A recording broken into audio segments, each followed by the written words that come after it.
ప్రభుత్వం అనౌన్స్ చేసిన ఈ P4 పథకం గురించి మనం అందరం కూడా అర్థం చేసుకోవాల్సిన అవసరం ఉంది. సో దాని మీద చర్చించడానికి మన స్టూడియోకి రహీమా గారు వచ్చారు. ఈ రహీమా గారు అంటే ఏంటంటే ఆల్రెడీ ఈ ఎన్జిఓ వర్క్లు అంటే ఏంటంటే నాన్ గవర్నమెంట్ ఆర్గనైజేషన్స్లో ఈ పేదలకి సేవ చేయడంలో పనిచేస్తున్నారు. అలాగే మీకు తెలుసు, నేను కూడా కిడ్స్ అనే ట్రస్ట్లో పనిచేస్తున్నాం. సో మనలాగా ఏంటంటే చాలామంది చాలా ఆర్గనైజేషన్స్ పెట్టి ఈ పేదల కోసం పనిచేస్తున్నారు. అయితే మనకేంటంటే ఎన్నో సంవత్సరాల నుంచి ఎన్నో కార్యక్రమాలు ప్రభుత్వం తరపు నుంచి నాన్ గవర్నమెంట్ ఆర్గనైజేషన్ దగ్గర నుంచి ఎన్నో చేస్తున్నా కూడా ఈ పేదరికం అనేది తగ్గట్లేదు. అయితే దీనికి ఇప్పుడు కొత్తగా ఈ P4 పథకం అనేది గవర్నమెంట్ తీసుకొచ్చింది. అది ఏ విధంగా డిఫరెంట్, దానిలో ఈ పబ్లిక్ పార్టిసిపేషన్ కూడా ఉందని చెప్పారు. P4 అంటే ఏంటంటే మనకి ఈ పబ్లిక్ పార్టిసిపేషన్ కూడా ఒక P అనమాట. సో అది ఏ విధంగా ఉండాలి అనేది మనం అర్థం చేసుకోవడం చాలా ముఖ్యం. సో దాని మీద మన రహీమా గారు కొన్ని డౌట్లు అడుగుతానంటే ఈ వీడియో చేస్తున్నాం. నమస్కారం రహీమా గారు, చెప్పండి ఏంటి మీకున్న డౌట్స్ ఏంటి చెప్పండి దీని మీద. యాక్చువల్గా ఇప్పటివరకు ఎన్ని గవర్నమెంట్స్ ఉన్నా పావర్టీ అయితే అలాగే ఉంది, జీరో పావర్టీకి అయితే రాలేదు ఎవరు. అది మనం ఏ విధంగా ఇప్పుడు P4ని అప్లై చేసి మనం ఎంతవరకు పేదరిక నిర్మూలన గురించి ఆలోచించవచ్చు. అది ఇప్పుడు ఎన్జిఓస్ వాటి వల్ల ఏమాత్రం చేయగలను అని అడుగుదాం అనుకున్నాం. అయితే ముఖ్యంగా మనం అర్థం చేసుకోవాల్సింది ఏంటంటే P4 అనేది ఏంటంటే పబ్లిక్ ప్రైవేట్ పీపుల్ పార్టిసిపేషన్. అంటే ఏంటి, పబ్లిక్ అంటే గవర్నమెంట్, ప్రైవేట్ సెక్టారు, పీపుల్ అంటే మనందరం కూడా. సో అందరం కలిసి పార్టిసిపేట్ చేయాలి. దాన్ని ముందుకు తీసుకెళ్ళడానికి ఏం చేయాలనేది ఇప్పుడు అందరికీ ఉన్న డౌటు. సో ఎక్కువ మంది ఏమనుకుంటున్నారంటే ఒక దురభిప్రాయంతో ఉన్నారు చాలామంది. ఎలా అంటే పేదరిక నిర్మూలన అంటే డబ్బున్న వాళ్ళు వాళ్ళ దగ్గర ఉన్న డబ్బు తెచ్చి పేదలకు పంచాలి అనే అభిప్రాయంతో ఉన్నారు. కానీ యాక్చువల్గా అది కాదు. ఎందుకంటే ఇప్పుడు ఆ పంచడం అనేది గవర్నమెంట్ చేస్తుంది, మన ఎన్జిఓస్ మనం కూడా చేస్తున్నాం. మనం ఎక్కడి నుంచో ఫండ్స్ మొబిలైజ్ చేసి మనం వాళ్ళకి పేదలకు పంచుతున్నాం రకరకాల మార్గాల్లో. అది కాదు ఇప్పుడు కావాల్సింది. అసలు పేదరికం అనేది ఏంటనేది అర్థం చేసుకోవాలి. మనకి ఉండడానికి ఇల్లు, తినడానికి తిండి, వేసుకోవడానికి బట్టలు, బట్ అవన్నీ ఉన్నా సరే ఇప్పుడు అందరూ పేదరికంలోనే ఉన్నారు అనేసి అందరూ పేదరికం ఫీల్ అవుతున్నారు.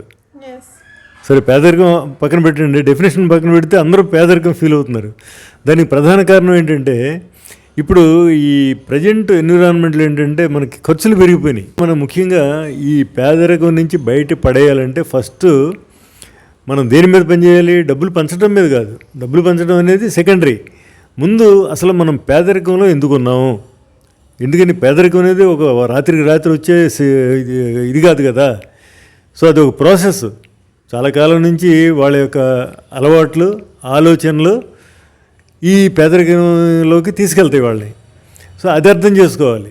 అయితే మనం ఈ పేదరికానికి ప్రధాన కారణం ఏంటనేది అర్థం చేసుకోవడానికి ఏంటంటే వాళ్ళకి టైం ఉండదు. ఎందుకని ప్రతిరోజు పొద్దున్న లేస్తే రకరకాల సమస్యలతో సతమతం అవుతుంటారు.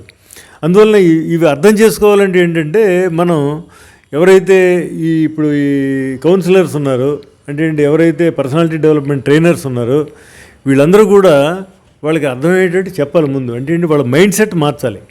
ఎవరైతే ఈ హెల్ప్ పొందుదాం అనుకుంటున్నారో, ఎవరికైతే మనం హెల్ప్ చేయాలనుకుంటున్నామో వాళ్ళకి మనం ఇవన్నీ చెప్పి వాళ్ళ మైండ్ సెట్ మార్చాలి.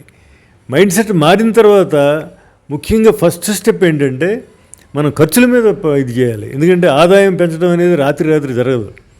అవును కదా, చెప్పండి. ఇప్పుడు ఆదాయం పెంచాలి. ఇప్పుడు చాలామందికి ఏంటి, ఉద్యోగాలే లేవు. ఒకవేళ ఉద్యోగం వచ్చినా వచ్చే జీతం సరిపోవట్లేదు. చెప్పండి, దీని మీద మీ అభిప్రాయం చెప్పండి.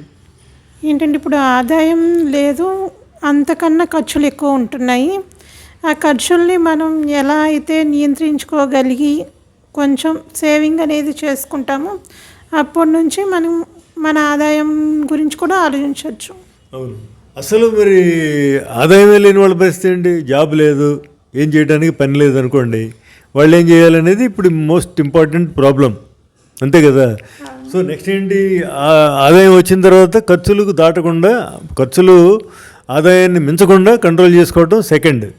అంతే కదా. సో మనకి ఆదాయం రావాలంటే స్కిల్స్ పెరగాలి. ఆదాయం రావడం మొదలెట్టిన తర్వాత ఖర్చులు తగ్గించుకోవాలి. సో ఆదాయం అనేది మన చేతిలో లేదు, ఖర్చులు ఎవరి చేతిలో ఉన్నాయి? మన చేతిలోనే ఉన్నాయి. ఇప్పుడు మీకు శాలరీ వస్తున్నా ఆదాయం ఉన్నా లేకపోయినా ఖర్చులు ఏమైనా తప్పితే రోజుకి ఎంత ఖర్చు పెడతారు ప్రతి మనిషి? లేదు, నార్మల్గా జరిగేవి జరుగుతూనే ఉంటాయి కాబట్టి జరుగుతూనే ఉంటాయి కదా, ఖర్చులు అలాగే ఉంటాయి. ఖర్చులు అలాగే ఉంటాయి. కాబట్టి మనం ఏంటంటే ఈ ఖర్చులు ఆదాయం అంటే ఏంటి, అల్టిమేట్గా ఏంటంటే ఫైనాన్షియల్ లిటరసీ. ఈ ఫైనాన్షియల్ లిటరసీ మీద మనం వర్క్ చేయాలి. సో పేదరికం నుంచి బయటికి రావాలంటే ముందు ఇవన్నీ తెలుసుకోవాలి. ఇవన్నీ తెలుసుకున్న తర్వాత డబ్బు పంచడం అనేది ఎలాగో జరుగుద్ది. ఎందుకంటే ఉగాది నుంచి గవర్నమెంట్ ఈ స్కీమ్ లాంచ్ చేస్తూ ఉన్నారు. సో లాంచ్ చేసినప్పుడు సహజంగా డబ్బులు ఉన్నవాళ్ళు వాళ్ళు ఇవ్వడానికి ఇష్టపడతారు. ఎవరికి ఇవ్వాలి, ఎలా ఇవ్వాలి, ఆ కార్యక్రమం అంతా గవర్నమెంట్ చూసుకుంటుంది. అయితే వాళ్ళ మైండ్ సెట్ మార్చడం అనేది ఎవరు చేయరు. ఎందుకని, ఇదివరకు ఇప్పుడు చేయట్లేదు కాబట్టి ఇప్పుడు చేయరు సహజంగా. ఆ చేయకపోతే ఫలితాలు రావు. అర్థమైంది కదా. సో ఇప్పుడు మనందరం ఏం చేయాలి, మనలాంటి ఎన్జిఓల్లో ఉన్నవాళ్ళు మనం ఏం చేయాలి, ఆర్థిక అక్షరాస్యత గురించి మనం పబ్లిక్లో అవేర్నెస్ తేవాలి, ఎడ్యుకేట్ చేయాలి. సో ఆర్థిక అక్షరాస్యత అంటే చాలా చాలా సింపుల్. అదేది బ్రహ్మ పదార్థం కాదు, మనకు అర్థమైన సబ్జెక్టు కాదు.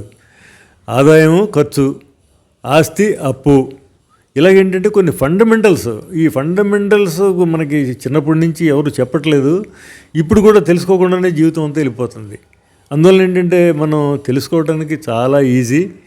కాబట్టి ఇప్పుడు మేమేమనుకుంటే 2025 కొత్త సంవత్సరం నుంచి గత 2 సంవత్సరాలుగా చాలా వీడియోలు ఈ సబ్జెక్టుల మీద మనం మాట్లాడుకున్నాం, కానీ ఎవరు దాన్ని సీరియస్గా తీసుకోవట్లేదు.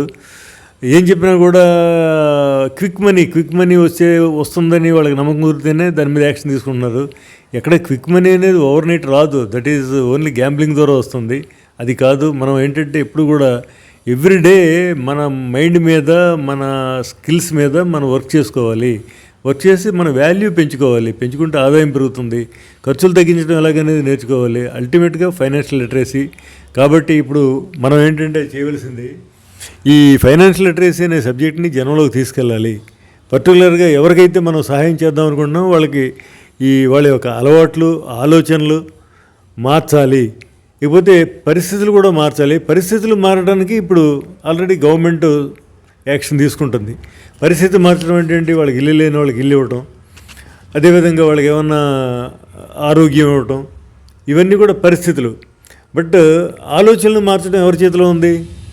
గవర్నమెంట్ ఏం చేయలేదు. ఆలోచనలు మార్చాలంటే వాళ్ళే మారాలి, మనలాంటి వాళ్ళని చెప్పాలి. అలవాట్లు మారాలంటే ఎవరి చేతిలో ఉంది? గవర్నమెంట్ ఏం చేయలేదు. అలవాట్లు మారాలంటే వాళ్ళే చేసుకోవాలి. సో దాని అవసరం ఏంటి, దాన్ని ఎట్లా మార్చుకోవాలి, దాని యొక్క టెక్నిక్ ఏంటనేది మనలాంటి వాళ్ళని చెప్పాలి. సో ఇప్పుడు ఈ P4 విధానం సక్సెస్ అవ్వాలంటే ఎవరి పాత్ర ఏంటనేది మీకు అర్థమైంది అనుకుంటాను. చెప్పండి ఒకసారి మీరు. అంటే పరిస్థితులు మార్చాలంటే ఎవరు చేయాలి? గవర్నమెంట్ చేయాలి. ఆలోచనలు మార్చాలంటే మోటివేషన్ స్పీకర్స్ కానీ లేకపోతే ఎన్జిఓస్ చేయాలి.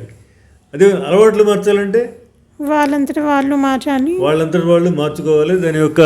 దాని యొక్క ఇంపార్టెన్స్ తెలుసుకోవాలి. తెలుసుకునేటట్టు మనం పబ్లిక్కి ఎడ్యుకేట్ చేయాలి. అంటే ఏంటంటే P4 విధానంలో డబ్బులు పంచడం ఒకటే అనుకుంటున్నారు అందరూ. అది కరెక్ట్ కాదు. మనం ఏంటంటే పరిస్థితులు, ఆలోచనలు, అలవాట్లు, ఈ 3 కూడా పేదలు అనుకునే వాళ్ళే మార్చాలి.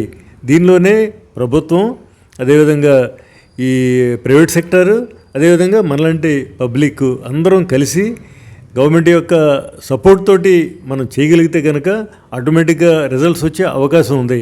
కాబట్టి దీన్ని ప్రజల్లోకి తీసుకెళ్ళండి. అందరికీ ఈ P4 మోడల్ అంటే అర్థమయ్యేటట్టు చెప్పండి. సో డెఫినెట్గా మనం దీన్ని ఎంతో కొంత ప్రతి వాళ్ళు తలో చేయి వేస్తేనే మనకి రిజల్ట్స్ వస్తాయని తెలియజేస్తూ I'm closing this video. Thanks for watching till now.